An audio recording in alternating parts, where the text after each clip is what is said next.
কুয়াকাটা আসলে সবথেকে টেনশনে পড়ে যাই আমরা খাবার দাবার কেমন হবে এবং খাবার দাবারের দাম কেমন হবে সেই নিয়ে। তো আজকে চলে আসলাম রুচিতা হোটেল অ্যান্ড রেস্টুরেন্টে দুপুরের খাবার খেতে। দেখবো এখানের খাবার দাবার কেমন হয় এবং দাম কেমন হয়। তো প্রথমে দেখালাম রুচিতা হোটেল অ্যান্ড রেস্টুরেন্টের ডেকোরেশন গুলো। ভিতরের সিট গুলো খুব বড় পরিমাণের ছিল। তো এখানে যারা পর্দা করে তারা কিন্তু খুব ভালোভাবে খেতে পারবে, কারণ পর্দার সিস্টেম ছিল। তো এখন আসি এখানে কি কি খাবার পাওয়া যায় তাই নিয়ে।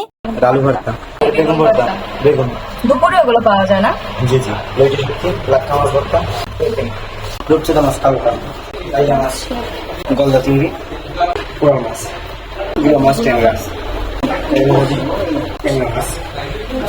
মাছ, পোয়া মাছ, ময়দা মুরগি।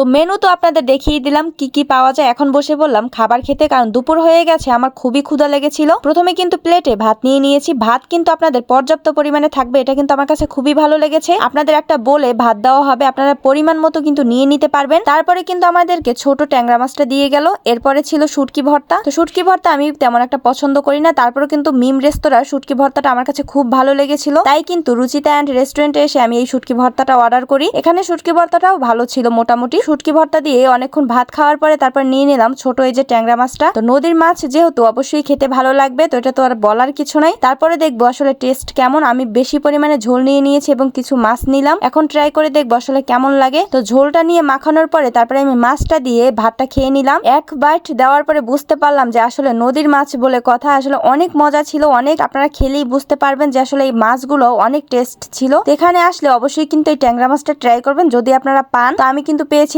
কারণ আমি ট্যাংরা মাছ খুবই পছন্দ করি। এটাও হয়তো আমার ভাগ্যে ছিল, তাই হয়তো পেয়েছি। তো ট্যাংরা মাছটা দিয়ে ভাত খাওয়ার পরে এরপর চিন্তা করলাম যে আসলে আর কি নেওয়া যায়। তারপরে নিয়ে নিলাম বড় একটা সাইজের রূপচাঁদা মাছ। তো রূপচাঁদা মাছ কে কে পছন্দ করেন বলেন তো কমেন্ট করে। রূপচাঁদা মাছ কিন্তু আমার খুবই পছন্দের, আরো যদি হয় ফ্রেশ মাছ। তো মাছটা দেখে কিন্তু অনেক ফ্রেশ লাগছিল। কুয়াকাটা আসলে কিন্তু খাবার দাবারের দাম অনেক বেশি, আগেই বলেছিলাম। তো সবকিছু কিন্তু আপনাদের বুঝে শুনে খেতে হবে। আসলে কোন রেস্টুরেন্টে খাবারের দাম কম নাই সেটা বুঝে শুনে কিন্তু আপনাদের অর্ডার করতে হবে। তো আমি কিন্তু রূপচাঁদা মাছটা প্রথমে খাওয়ার পরে বুঝতে পারলাম আসলে মাছটা খুবই ফ্রেশ ছিল। আমার মুখের এক্সপ্রেশন দেখতে বুঝতে পারবেন আপনারা, মাছটা অনেক মজা ছিল। আরো অনেক রকমের মাছ ছিল, সেটা আপনাদেরকে দেখিয়েছি, কিন্তু আমি এইগুলোই নিয়েছিলাম কারণ দুপুরে আর বেশি খেতে পারবো না। যা নিয়েছি তাই আমার কাছে বেশি মনে হয়েছিল। তো খাওয়ার পরে বুঝলাম যে আসলে না, এই রেস্টুরেন্টে খাবার দাবার খুবই ভালো। তো আপনারা কুয়াকাটা ট্যুরে গেলে অবশ্যই রুচিতা অ্যান্ড রেস্টুরেন্টে গিয়ে খাবার খেয়ে দেখবেন, আসলে কিন্তু হতাশ হবেন না, কারণ খুবই ভালো ছিল এবং দাম মোটামুটি ছিল। আমি সকালের কুয়াকাটার খাবারের যে ভিডিও দিয়েছিলাম, মিম রেস্তোরাঁর পাশেই কিন্তু রুচিতা হোটেল অ্যান্ড রেস্টুরেন্ট আপনারা পেয়ে যাবেন রাখাইন মার্কেটের ভিতরে। তো সেখানে গেলে কিন্তু খুবই রিজনেবল প্রাইসে আপনারা খেতে পারবেন। তো ভিডিওটা আর বড় করলাম না, এই পর্যন্তই। কুয়াকাটা গিয়ে আর কি কি করেছি অবশ্যই কিন্তু আপনাদের সাথে পরবর্তীতে শেয়ার করব।